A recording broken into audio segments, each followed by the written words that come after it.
partir da existência do crime, né, a instauração do inquérito policial para esclarecimento de quem seriam aquelas vítimas que estavam ali, eu tinha que solicitar a prisão dele, eu tinha que tê-lo detido, né? E daí eu instaurei o inquérito policial.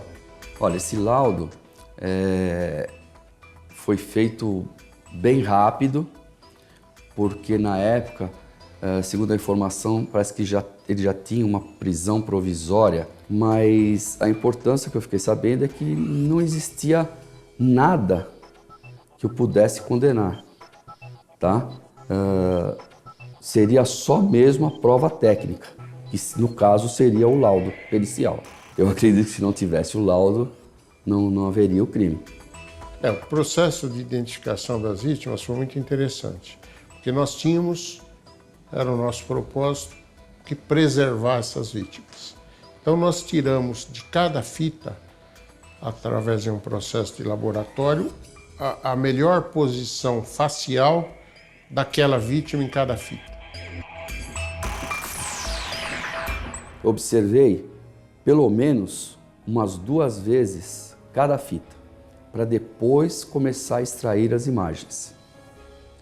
E aí, depois vi mais uma vez as fitas e cada fita, à medida que eu ia observando a imagem, é lógico, não contínuo, eu ia, parava, eu ia descrevendo o conteúdo de cada fita. Apesar de ser uma descrição assim bem sucinta, mas ia descrevendo os atos, o que aconteciam na fita, para depois colocar e ilustrar com as fotos. Cada uma tinha aproximadamente entre 25 minutos de gravação a 40 minutos de gravação, que nós chegamos a uma conclusão que seria o tempo de uma consulta.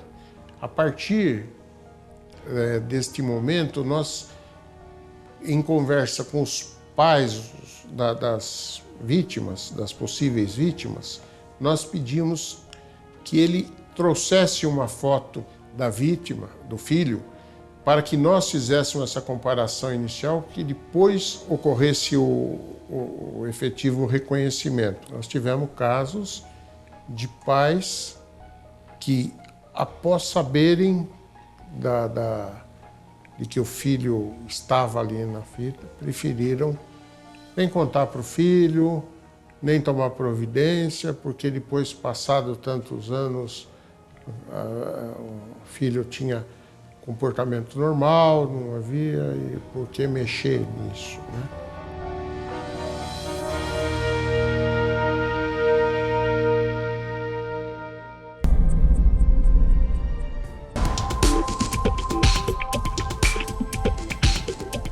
Na residência dele encontramos algumas coisas ainda relacionadas a aspectos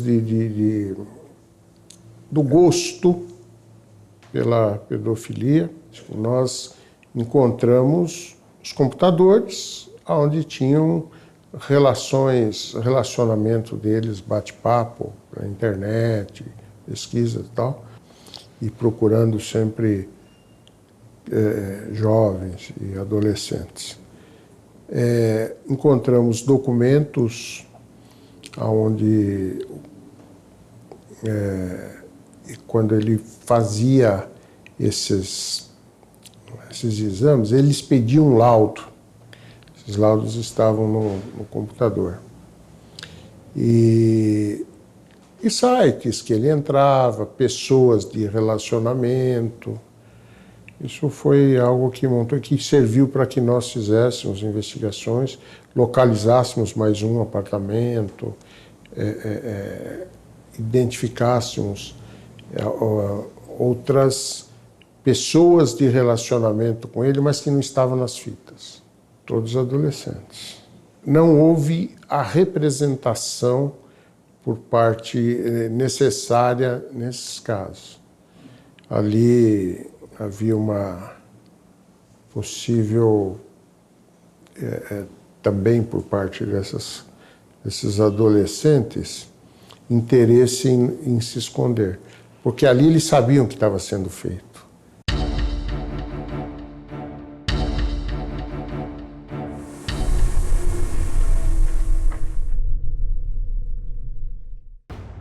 Ele resolveu dar fim nessas fitas e tentou lá de alguma forma destruir, mas ele não conseguiu. Ele jogou lá detergente, sabão em pó, álcool, e ele foi para um local longe da sua residência, aonde ele jogou as fitas numa caçamba de lixo. Ele era funcionário da Telefônica e ele estava em cima do poste. Ele viu quando a caixa virou e caíram 2 fitas. Viu ainda quando alguém passou por ali, viu aquelas 2 fitas e pegou as 2 fitas e foi embora. Essas fitas não apareceram mais. Essa pessoa, ele recolheu essas fitas, levou para casa, ficou alguns dias lá com ela, procedeu à limpeza.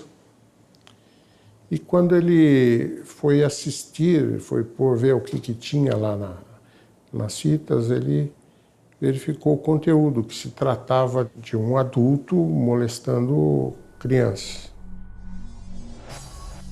Achamos a filmadora, ele ligou para uma das secretárias dele, uma menina que atendia, e explicou onde estava a filmadora e pediu para que essa menina pegasse aquela filmadora e levasse para casa, que ele ia buscar, deu uma desculpa, e a menina levou para casa. E depois ela ficou com um pouco de medo, foi consultar alguns amigos tal, para dizer que acabou, quando ela foi ouvida, ela disse que estava com essa máquina. Mas se tratava de uma fita, de uma máquina, de uma filmadora moderna para aquela época, com a fita pequena. Tal. Quando ele saiu no programa, de manhã ele foi preso. Ele foi levar o filho para a escola, a hora que ele voltou, ele foi preso. Eu penso que ele não teve essa reação assim de cair a ficha, de ter uma orientação e de saber o que fazer, né? Ele não teve tempo de pensar nisso, talvez. Ou estava esperando por isso e estava querendo se castigar, ou o arrependimento em algum momento pode ter existido. O que eu tenho, o que eu tirei para mim, o que eu imagino, que lá no fundo ele queria ser pego, que era muito fácil ele pôr fogo nessas fitas. Eu nunca vi um pedófilo que assumisse ser pedófilo. Nenhum pedófilo conta que é pedófilo. Eles procuram dizer que não, e assim mesmo, quando eles são pegos, quando não há mais forma de negar, nunca vi um se arrepender do que fez.